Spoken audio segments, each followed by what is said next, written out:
Hello बच्चों, क्या हाल चाल सबके। तो बच्चों, अपन लोग कर रहे थे एसबीआई पीओ का क्रैश कोर्स। अपन ने स्टार्ट किया था। लेक्चर 1 आप लोगों ने देखा, ठीक है। लेक्चर 2 जो है वो अब अपन क्या करेंगे इसके अंदर, और परसेंटेजेस के क्वेश्चंस करेंगे। आई होप आप लोगों को चीज़ें क्लियर होंगी। बच्चों, कुछ भी नहीं क्लियर हुआ ना तो आप हमारे टेलीग्राम चैनल, व्हाट्सएप चैनल और बाकी उसके बाद सोशल मीडिया पे हमें ज्वाइन कर सकते हो, ठीक है। कमेंट बॉक्स पे लिख सकते हो। मैं डेफिनेटली जो है वो आपके सारे डाउट्स जो है वो क्लियर मैं करूंगा, ठीक है। चलो तो बच्चों, आज अब अपन परसेंटेजेस के कुछ और इंपॉर्टेंट क्वेश्चंस, थोड़े पहले से एडवांस क्वेश्चंस, पिछले ही क्वेश्चंस का थोड़ा सा और अच्छे लेवल पे चीज़ें अपन देखेंगे, ठीक है। फॉर्मुलेज मैंने देखो सारे रिवाइज आप लोगों को करवा दिए थे लास्ट क्लास के अंदर। अब बच्चों इसके अंदर अपन देखते हैं यहाँ आज का पहला क्वेश्चन। तो length and breadth of a rectangle is 3:2। When the length of the rectangle increased by 25% and the breadth remains the same, then the area of the rectangle is increased by 24 metre square, find the original length of the rectangle. ठीक है बच्चों। बच्चों ये वाला जो question है ना, ये आपका एसबीआई पीओ 2023 के प्रीलिम्स में आया हुआ क्वेश्चन है, ठीक है। इसलिए मैंने ये क्वेश्चन उठाया है। अब देखो बहुत सिंपल सा क्वेश्चन है। ऐसा जो दिख रहा है ना, कुछ भी नहीं है इस क्वेश्चन में। सीधा सीधा सा मैं अब आपको अगर लास्ट फॉर्मूले पे लेके जाऊँ ना, area is equals to length into breadth. मैंने आपको बताया कि जब दोनों चीज़ें चेंज होती हैं तो ये 25% से, हाँ जी, लेंथ इंक्रीज हो रही है। तो ये तो आपका जो है चेंज है ही नहीं, ये तो बेसिकली एक तरीके से 0% का इसमें चेंज है। तो यानी ओवरऑल जो इसमें चेंज होगा वो भी 25% का होगा। अब आपको लगाने की जरूरत नहीं है ये वाला formula, x plus x y upon 100। ये तब लगता है जब दोनों में कुछ ना कुछ चेंज हो रहा हो। लग इसमें भी जाएगा लेकिन ये वैल्यू 25 आएगी, ये 0 आएगी। 25 इंटू 0 कोई मैटर ही नहीं करेगा। तो यानी ओवरऑल एरिया भी आपका 25% से इंक्रीज हो रहा है, ठीक है। बात क्लियर है, क्योंकि इसने खुद ही बोला है कि ब्रेड्थ रिमेन्स द सेम। हाँ, इसको चेंज कर देता ना तब थोड़ी सी बात बिगड़ जाती, फिर कुछ और डेटा उसके लिए एक्स्ट्रा देता। अब उसने बोला एरिया ऑफ रेक्टेंगल इंक्रीज हुआ 24 से, तो सीधी सीधी सी बात है कि जो एरिया ऑफ रेक्टेंगल है 25%, वो किसके बराबर है, 24 मीटर स्क्वायर के बराबर। तो 100% जो है वो कितना हो जाएगा, 24 इंटू, ये देखो इंटू 4, तो ये भी इंटू 4, तो ये हो जाएगा 96 मीटर स्क्वायर। यानी जो एरिया आ गया वो कितना आ गया आपका, 96 मीटर स्क्वायर। ये आपका ओरिजिनल एरिया आ गया। Find the original length. Original length का मतलब है जो लेंथ इंक्रीज होने से पहले 3:2 वाली। तो भाई एरिया कितना है 96, तो यानी 6x स्क्वायर वो कितनी हो जाएगी, 96 के बराबर हो जाएगा। 6x स्क्वायर कहाँ से है बच्चों, लेंथ ऑफ ब्रेड्थ 3:2 था ना, 3 और 2 आपका हो गया 3x और 2x। तो ये जाएगा आपका इसके अंदर 16, x की वैल्यू आ जाएगी 4। यानी अपनी जो लेंथ थी वो कितनी थी बच्चों, इसके अंदर 3x थी। तो ये कितना हो जाएगा, और x की वैल्यू आपकी जो है वो 4 हो गई, तो ये कितना हो जाएगा, लेंथ हमारी हो जाएगी 12 मीटर हो जाएगा। बात खत्म। सिंपल सा क्वेश्चन। कुछ था इस क्वेश्चन में नहीं, है ना। जो मेथड मैंने आपको कहा ना, मैंने आपको जो मेथड पढ़ाया है ना, आप बस उस मेथड पे स्टिक रहना। 110% जो है वो आप लोगों के क्वेश्चन जो हैं सारे के सारे इसके अंदर हो जाएंगे। कोई दिक्कत नहीं आएगी किसी भी क्वेश्चन को सॉल्व करने में, ये गारंटी मेरी है, ठीक है बच्चों। हर टाइप का क्वेश्चन अपने मैथड्स को अपने मैथड हर टाइप के क्वेश्चन को सॉल्व करते हैं। चलो, 20% of the voters did not cast their vote in an election between the two candidates. 10% of the votes polled were found invalid. The successful candidate gets the 54% of the valid votes and won by a majority of 1620 votes. देखो बच्चों, majority word का एक तो याद रखना, majority word क्या होता है। मेजोरिटी होता है difference between the winner and loser. चाहो तो नोट डाउन कर लो छोटी सी चीज को, छोटे छोटे स्टेप्स को नोट डाउन कर लिया करो, ये एग्जाम में एज इट इज लाइन आ जाती है। मेजोरिटी का मतलब होता है difference between the winner and loser. हमेशा ये जो विनर एंड लूजर के वोट्स काउंट होते हैं वो वैलिड वोट्स काउंट होते हैं। इनवैलिड वोट्स का मतलब वोट्स खराब हो गए, कि किसी ने बैलेट मशीन मतलब वो ईवीएम मशीन पे 2 बार बटन प्रेस कर दिया, या कोई फर्जी वोटर है, इस तरीके से वो इनवैलिड वोट्स में चले जाते हैं। तो आप ये मान के चलो कि जो टोटल वोटर्स थे ना, वोटर्स, वोट्स नहीं, वोटर्स, वो 100 थे, ठीक है। 10% कैंडिडेट जो वोट ही देने ही नहीं गए, ठीक है। 90 जो है वोट्स अपने पड़े, वोट्स पोल्ड, इसमें से 10% वोट्स हो गए इनवैलिड, 90 का 10% 9 बचे 81। जो भी हारने और जीतने वाले को मिलेंगे ना बच्चों, वो वैलिड वोट्स इसी में से मिलेंगे 81 में से। अब जो 54% मिला, देखो कभी कभी वो क्वेश्चन में बोलता है 54% ऑफ द वोटर्स, यहाँ पे वैलिड वोट्स की जगह हो सकता है आपको दे देगा वोटर्स। तो 100 का 54% कितना हो जाएगा 54, तो 81 में से 54 माइनस करोगे तो बचेगा 27। ठीक है, क्योंकि यहाँ पर ऐसा 54 जो है वो नंबर की तरह आ गया, क्योंकि जब आप परसेंटेज किसी नंबर का निकालते हो तो जो रिटर्न होता है वो एक नंबर रिटर्न होता है। तो यानी, लेकिन वो तब होता जब यहाँ पर वोटर्स लिखा होता, नहीं लिखा कोई प्रॉब्लम नहीं है, फिर इसका इसी का ही निकलेगा, लेकिन इसका 54% मत निकालना। अभी सुनो, ठीक है, इसका 54% ये विनर को मिला। जब इसी का परसेंटेज निकल रहा है तो ये एज एन 100% की तरह ट्रीट होगा, तो यानी लूजर को कितने मिले 46% वोट्स, विनर को कितने मिले 54%, लूजर को कितने मिले 46%। ठीक है, बात समझ में आई।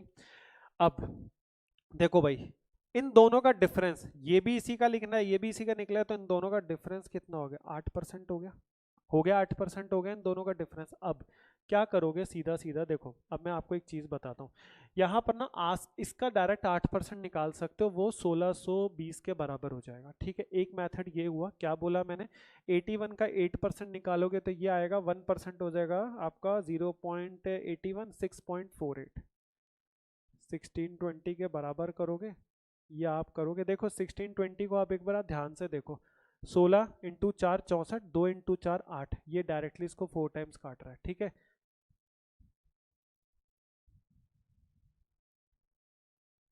इसको जब आप बच्चों सॉल्व करोगे ना तो आपका आंसर इसके अंदर एक बार सॉल्व कर लेते हैं। ठीक है,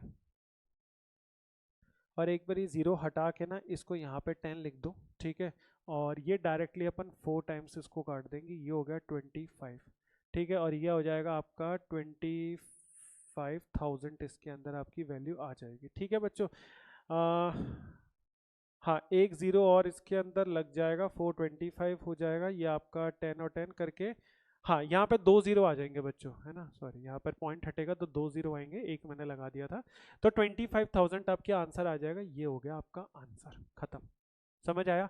अब एक चीज और समझो, एक अपन समझते हैं चेन मेथड, कई बार काम आता है, ये अपना आंसर आ गया, लेकिन मैं आपको एक और एक्स्ट्रा चीज सिखा रहा हूँ, चेन मेथड। देखो, अगर आपको लग रहा है ना कि यार ये तो सर प्रॉब्लम कर रहा है, 81 का 8% भी मैं नहीं निकालना चाहता, मुझे तो और इजी तरीका बताओ, तो देखो आप ना ये पूरा मेथड करने के बाद इसको फाइनली 1 मिनट मानो वेरिएबल x। ठीक है, अब 8% किसका 81 का, मत निकालना, 81 किसका, इस 100 का मतलब x का, कितना है 1620। अब इसको सॉल्व कर दो, ये चेन हो गया, देखो चेन मेथड इसको इसलिए बोलते हैं,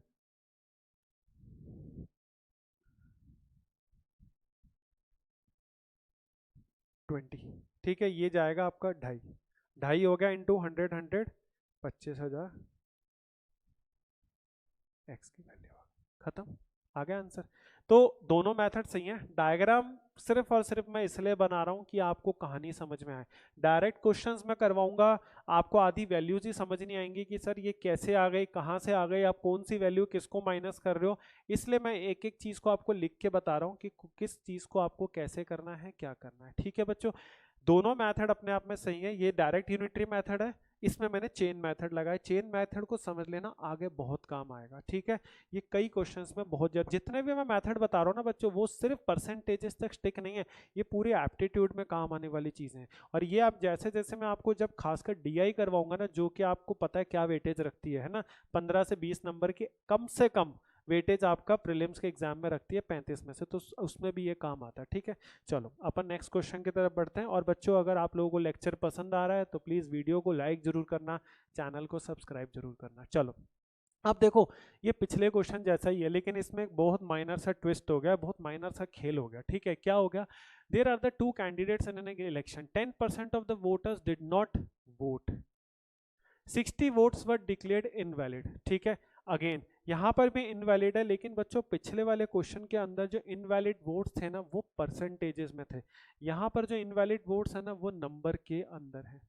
ठीक है, 60 ये चीज। ठीक है, तो अब यहाँ पर क्या होगा, 100 हो जाएंगे आपके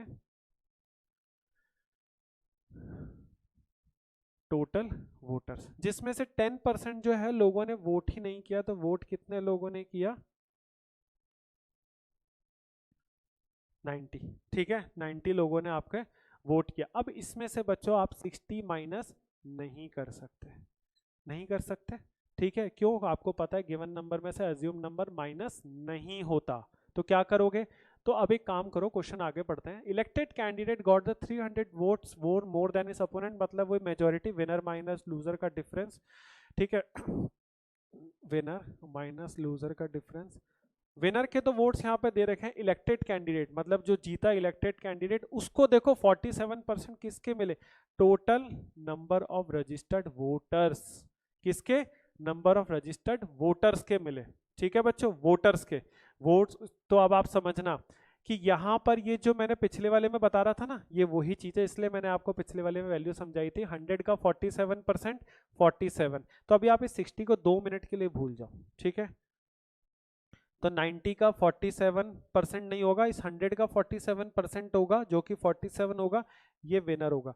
यानी लूजर के इतनी बात पक्की है कि अब आप इसमें से ये नंबर माइनस करोगे, क्योंकि 47% 90 का नहीं है, 47% 100 का निकला, तो जो कि आया एज ए नंबर आया, आप इसमें से माइनस करोगे तो ये लूजर का है। लेकिन आप कहोगे सर ये 60 वोट्स कहाँ गए, ये 60 वोट्स कहाँ चले गए? भाई बिल्कुल सही बात है, ये आपके इनवैलिड जो वोट्स है ना 60, ये इसमें अभी काउंट हो रहे हैं 43 के अंदर। अब 43 में 63 थोड़ा अजीब सा लगता है, तो 1 मिनट के लिए इसको आप समझने के लिए लिखो 10x, ये हो जाएगा 4.7x, ये हो जाएगा 4.3x। अब विनर और लूजर, तो देखो विनर के कितने थे? 4.7x। अब मैं आप 4.3x में से आप 60 कर दो माइनस, क्योंकि आप इसमें से माइनस करोगे, ये हो जाएगा वैलिड वोट्स का डिफरेंस, ठीक है, इन दोनों का। तो 4.7x माइनस का 4.3x माइनस माइनस प्लस का 6308, तो ये हो जाएगा 4.7x, या फिर इसको शॉर्ट में लिखते हैं 0.4x इज इक्वल टू 248। अब देखो बच्चों, मैं आप लोगों को एक शॉर्ट ट्रिक बताऊं। शॉर्ट ट्रिक ऐसे ही बनती है, ठीक है। कोई शॉर्ट ट्रिक बनाने से पहले पूरी कहानी को समझना पड़ता है। आप लोगों को जब भी ऐसा क्वेश्चन आएगा ना, तो आप लोग क्या करोगे? विनर और लूजर का डिफरेंस लोगे 4%, ठीक है। और जो 60 वोट्स आए ना इनवैलिड, उसको इस वाली वैल्यू में से माइनस कर दो। देखो यही तो हुआ, 100% की वैल्यू निकालो, ये आएगी 6200, ठीक है, 6200 आएगी ये वैल्यू। तो ये जो वैल्यू आ गई ना, ये आपकी टोटल वोटर्स की वैल्यू आ गई। किसकी वैल्यू आ गई? टोटल वोटर्स की वैल्यू आ गई 6200। बात खत्म। अब उसके बाद total number of registered voters, तो रजिस्टर्ड वोटर्स इसके थे, इसका 47%, जो कि होगा 2914।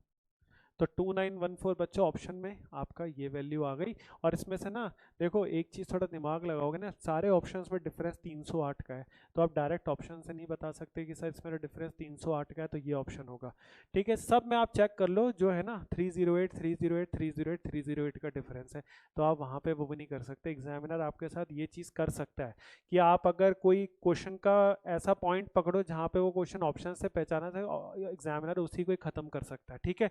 तो आपको पूरा सॉल्व करना पड़ेगा। तो ये जो पार्ट है ना, ये मैंने सिर्फ इसलिए लिखा है एक्स लेकर, ताकि आपको ये समझ आए, वरना आप कहते हैं कि सर 308 में से आपने 60 कैसे माइनस कर दिए।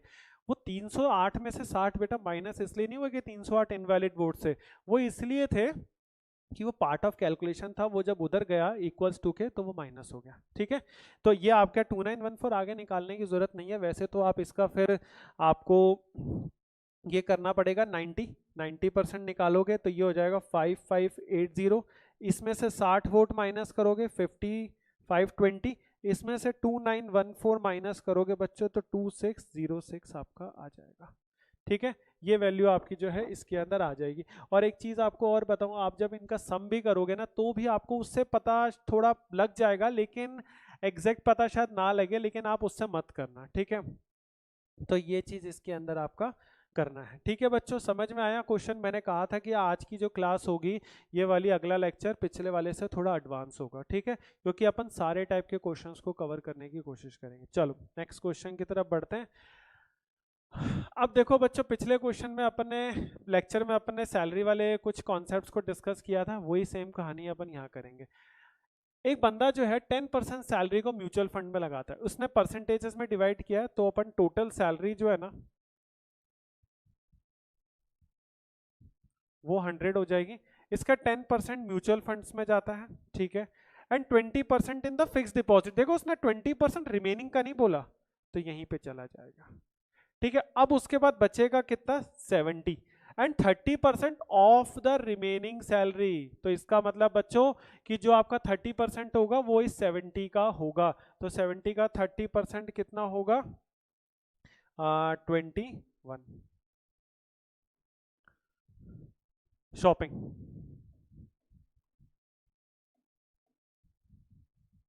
ठीक है, बचा कितना 49। 20% of the remaining salary on the food. तो इसका 20% कितना हो जाएगा बच्चों 9.8 हो जाएगा। ठीक है, बचेगा कितना 39.2। 45% of the remaining on the rent, इसका भी 45%। अब देखो आ गया ना चेन मेथड काम, क्यों मैं आपको चेन मेथड सिखाया था। इसका 45%। अब बच्चों खुद सोचो कि 39.2 का 45% आपको लग रहा है कि सर ये तो कैलकुलेटिव हो गया। बिल्कुल हो गया, मैं भी मानता हूँ। इसके लिए हम लोग चेन मेथड का यूज करेंगे, हम निकालेंगे ही नहीं।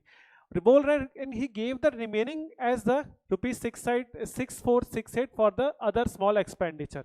तो भाई जब बेटा ये इसका 45% आपका जो है वो रेंट पे चला गया, यानी रिमेनिंग बचा 55, क्योंकि आप इसका परसेंटेज निकाल रहे हो तो ये कंप्लीट वैल्यू है। इसका 45% तो बचा 100 हो गया टोटल, तो बचा 55। तो इसका 55% क्यों निकाल रहे हो, मत निकालो। ठीक है, आप 2 मिनट के लिए इसको x मान लो।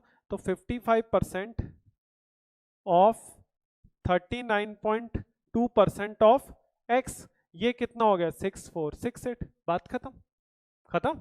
अब इसको आप सॉल्व कर लो तो डायरेक्ट आपका क्या आएगा 55/100, 39.2 परसेंटेज में upon 100 of x is equal to 6468। देखो 11 20 11, ये आपका 5 से कटा, ये कटेगा 5, उसके बाद 55 9 96 8 और 88 588, और ये कट रहा है बच्चों, पॉइंट हटाओगे इसको 3958, ये कट रहा है डायरेक्ट 1.5 गुना। ठीक है, 392 1.5 टाइम्स 392 588 को डायरेक्ट काट रहा है। अब इसमें 19 का टेबल जो है वो बच्चों वो देख सकते हो। ठीक है, तो अब 1.5 इंटू ये आपका हो गया 2030 और उसके आगे 3 0, तो 30,000। ये क्या आ गया आपकी टोटल सैलरी। तो देखो पड़ी कहीं कैलकुलेशन। ठीक है, अब बच्चों एसबीआई पीओ का पेपर दोगे तो बेसिक काटा पीटी के कैलकुलेशंस तो करनी पड़ेगी। ठीक है, इसको आप इस चीज से आप कभी नहीं बच सकते, है ना। तो ये आ गया। अब वो पूछ क्या रहा है, find the amount he spent on food. बच्चों फूड पे, तो फूड वाला यहाँ पर कितना था, फूड वाला यहाँ पर था हमारा 9.8%। तो आप इसका 9.8% निकाल लो, किसका 30,000 का। तो ये हो जाएगा बच्चों, देखो अब फिर से देखो अपॉन 100 मत करना, 10% कितना होता है इसका 3000। अब आपको 0.1% निकालना है, तो 0.1% 300 हो जाएगा, 0.2% यानी 600 हो जाएगा। तो 3000 में से 600 जाएगा तो कितना होगा 2940। ये होगा आपका आंसर। समझ आई चीज, कहानी समझ में आई। पिछले वाले क्लास से थोड़ी कॉम्प्लिकेटेड हो गई चीजें, है ना, मजा आ रहा है लेकिन। तो बस यही चीज आपको इसके अंदर करना है। वही होता है बच्चों, क्वेश्चन जैसे जैसे आप बढ़ोगे कॉम्प्लिकेटेड थोड़े होते जाएंगे, और एग्जाम में थोड़े कैलकुलेटिव क्वेश्चंस तो आएंगे। एसबीआई का एग्जाम है भाई, अपनी एक रेपुटेशन रखता है ये एग्जाम। ठीक है, तो ये चीज इसके अंदर आपका हो जाएगा। आई होप बच्चों क्लियर है। ठीक है, अगर नहीं समझ में आया तो दोबारा से एक बार रिमाइंड करना, समझना चीज़ों को। ठीक है, मैंने किस तरह से, इसलिए मैंने आपको बोला था जब एक चीज़ को मल्टीपल डिवाइड करता जाना, इस टाइप का हायरार्की डायग्राम बना लो, कभी कंफ्यूज नहीं होगे, गलती के चांस भी नहीं रहेंगे। ठीक है, चलो भाई आगे की कहानी पे आते हैं। In a school 4% of the students did not appear for the annual exams. ठीक है, 10% of the students who appeared for the exams could not pass the exam. Out of the remaining students 50% got distinction marks and 432 students passed the exam but could not get the distinction marks. The total number of students in the school is, ठीक है, तो देखिए again वही चीज हो जाएगा, total students 100, then उसके बाद 4% बच्चे जो हैं वो तो अपीयर ही नहीं हुए। तो अपीयर कितने परसेंट बच्चे हुए 96।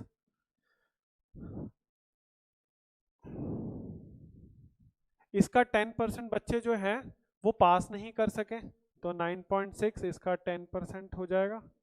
ठीक है, तो पास करने वाले बच्चे कितने हो गए? 86.4। तो बच्चों लेकिन जितने भी पास किए ना उसमें से 50% जो थे ना उनके क्या आया? Distinction marks. And 432 students without distinction mark के पास हुए, मतलब 50%। डिस्टिंक्शन वाले 50%, विदाउट डिस्टिंक्शन वाले तो यानी इसका 50% 43.2, विदाउट डिस्टिंक्शन वाले 43.2। अब आप एक चीज नंबर देखो, बन गई कहानी। 43.2 432 हो गया बराबर। देखो ये नंबर यही वाला तो है। 43.2 किसके बराबर है? 432 के। 100 की वैल्यू कितने आ जाएगी? ये इंटू 10 टाइम्स है इसके, तो इंटू भी 10 टाइम्स इसके कितना आएगा? 1000। तो 1000 अपने पास टोटल स्टूडेंट्स है जिन्होंने वो एग्जाम दिया, एनुअल एग्जाम दिया। बात खत्म। देखो आ गया, मजेदार क्वेश्चन था। अपने आप कभी कभी तो वैल्यूज इतनी प्यारी प्यारी आ जाती हैं कि वो डायरेक्टली 432 के बराबर आ गए और यहीं पे 43.2 आया था। मैंने आपको सिंपल सी चीज कही है, स्ट्रेट एंड फॉरवर्ड चीज रखो। जब भी वैल्यू को परसेंटेजेस में डिवाइड करें तो 100 से स्टार्ट कर दो, जब भी वैल्यू को फ्रैक्शन से स्टार्ट करे, स्टार्ट ही फ्रैक्शन से करे, तो उन फ्रैक्शंस के डिनोमिनेटर्स का एलसीएम उठा लो, बात खत्म। ना एक्स मानने की जरूरत है ना 1 मानने की जरूरत है, 100 या कुछ और लेके आपका काम हमेशा हो जाएगा। ठीक है बच्चों, समझ आ गई चीज? चलो तो ठीक है बच्चों, ये तो था अपना आज का लास्ट क्वेश्चन। अभी एक और बचा है ना? हाँ जी, तो अपन ने सारे क्वेश्चंस कर लिए। ठीक है, ये आज का लास्ट क्वेश्चन बच्चों है ना। 37.5% of the candidates in examination were girls, 75% of the boys. इसका मतलब 62.5% बॉयज है। अब उस बॉयज का 75%, 62.5 का 75%, और इस 37.5% गर्ल्स का 62.5% गर्ल्स पास हुई, रिमेनिंग गर्ल्स फेल हुई। अब आपको ये परसेंटेजेस की जो वैल्यूज है ना, ठीक है, ये देख के कहानी समझ में आएगी। 37.5, 62.5, 75%, 25%, ये सारी की सारी वैल्यूज बच्चों कौन सी होती हैं? फ्रैक्शंस वाली। तो यहाँ पर 37.5% वैल्यू कितनी होती है?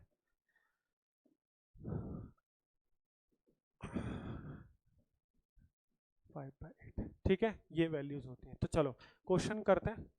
100 मानो टोटल स्टूडेंट्स को, ठीक है, इसमें से 37.5% जो है वो कौन है? गर्ल्स हैं। 62.5% कौन है? अपने बॉयज हैं। ठीक है, 75% ऑफ द बॉयज, इसका 75%, इस वैल्यू का 75%, और तो बचे हुए होगा 25%। बॉयज हुए अपने पास, boys passed, boys failed, and girls का 62.5%। गर्ल्स पास्ड, तो रिमेनिंग हो गए 37.5%, गर्ल्स फेल्ड। ठीक है, ये 100% की तरह ट्रीट हुआ, अपन समझ चुके हैं पहले। ठीक है, यहाँ पर वही वाली चीज हुई। अब देखो और जो अपने को नंबर दे रखा है ना 342, वो गर्ल्स फील्ड का है, मतलब इस वैल्यू का है। तो भाई अब एक बात बताओ कि अपन 37.5 का 37.5% निकालेंगे? नहीं निकालेंगे ना, और निकालने की जरूरत भी नहीं। क्यों निकालें? अपने को पता है 37.5% 3/8 के बराबर है। अब जब ऐसा लगे ना कि यार ये इसका परसेंटेज निकल के नहीं हो रहा, पहले मत किया करो एक्स। जब पता है ना निकल के नहीं हो रहा तो सीधा सीधा एक्स मान लिया करो, बात खत्म। उसके बाद क्या करोगे? देखो भाई, उसके बाद आप लोग बच्चों क्या करोगे? इस वैल्यू का एक्स मानो, ये 37.5% किसका है? इसका। ये वैल्यू किसका है? इसका। तो यानी 3/8 किसका? इस 3/8 का। और ये 3/8 किसका? इस x वैल्यू का। ये किसके बराबर है? 342 के बराबर। खत्म। आ गया चेन मेथड फिर से यूज। ये कटा 114, हाँ जी 114 आएगा। उसके बाद 38, x की वैल्यू आ जाएगी 38 इंटू 64। अब अगेन ध्यान से इसको मल्टीप्लाई नहीं करना। 38 इंटू 64 को मल्टीप्लाई बच्चों तब करना था जब आपसे वो टोटल स्टूडेंट्स पूछता है। इसको तो अभी अपने को फर्दर डिवाइड करना है, तो जब इसको तोड़ना ही है तो इसको क्यों जोड़ना है? 38 इंटू 64 जो है वो आपको क्यों करना है? मत करो, ठीक है, फालतू में टाइम वेस्ट होगा। Number of the boys field, boys field पूछ रहा है ना, 25% यानी 1/4 किसका? इसका। ये किसका? इसका। तो यानी बॉयज फील्ड। ठीक है, तो ये हो जाएगा बच्चों अपना कितना 38 इंटू 64 का कितना 62.5% यानी 5/8, इसका 1/4%, 1/4, बात खत्म। ये हो जाएगा आपका 16, 8 2 जा, देखो 5 इंटू 2 10, 10 इंटू 38 380। ठीक है, 380 खत्म, आ गया आंसर। समझ में आया चीज, क्लियर हुआ 380 कैसे आया। अब देखो मैंने कैलकुलेशन को कितना काट दिया इसके अंदर, ना मैंने टोटल स्टूडेंट्स निकाले, ना मैंने ये परसेंटेजेस की वैल्यू निकाली, सिर्फ मैंने इन फ्रैक्शंस की वैल्यूज का यूज किया। यही मैंने आपको बोला भी था पिछले लेक्चर में कि ये परसेंटेजेस की वैल्यू को रट्टा मार लेना, घोट लेना इन वैल्यूज को अच्छे तरीके से, क्योंकि इसका एग्जामिनर तुमसे यूज जरूर करवाएगा, जरूर करवाएगा, एक ना एक बार तो पूरे पेपर में। ठीक है, और किसी ना किसी शिफ्ट में तो किसी ना किसी बच्चे से वो करवाएगा ही करवाएगा, हो सकता है ज्यादा में करवा ले लेकिन किसी ना किसी को तो वो पकड़ेगा। ठीक है, तो ये चीज है बच्चों, और ये क्वेश्चन इसलिए मैंने ऐसे लिए कि ये आपको सारे कॉन्सेप्ट रिवाइज करवा देंगे। आप खुद सोच के देखो, ये सारी चीजों को रिवाइज करवा रहे हैं पिछले की। आगे का भी जो परसेंटेज का अपन एक और लेक्चर करेंगे उसमें भी मैं इसी टाइप के क्वेश्चंस लूंगा जिसमें सारी चीजें आपके पीछे की रिवाइज हो जाएं, और एक अच्छे क्वेश्चन हो जिनमें आपको थोड़ा दिमाग लगाना पड़े, जो देखते ही आप ओरली नहीं कर सकते कि सर इसका तो ये आंसर है, नहीं वो वाले क्वेश्चंस नहीं होंगे, क्योंकि एसबीआई पीओ में थोड़ा मॉडरेट पेपर आता है, इजी टू मॉडरेट कैटेगरी में जाता है, मॉडरेट से आगे में मेंस में चला जाता है, बट मॉडरेट लेवल में, तो उसमें आपको थोड़ी सी कैलकुलेशंस करनी पड़ती है। ठीक है, तो ये था बच्चों आज का लेक्चर, समझ में आया? और भाई समझ में आता है तो वीडियो को लाइक किया करो, शेयर किया करो अपने फ्रेंड्स के साथ, और चैनल को सब्सक्राइब करो। ठीक है बच्चों, देखो इस लेक्चर को, समझो, और मिलते हैं हम आप लोगों से नेक्स्ट वीडियो में। Till then thank you.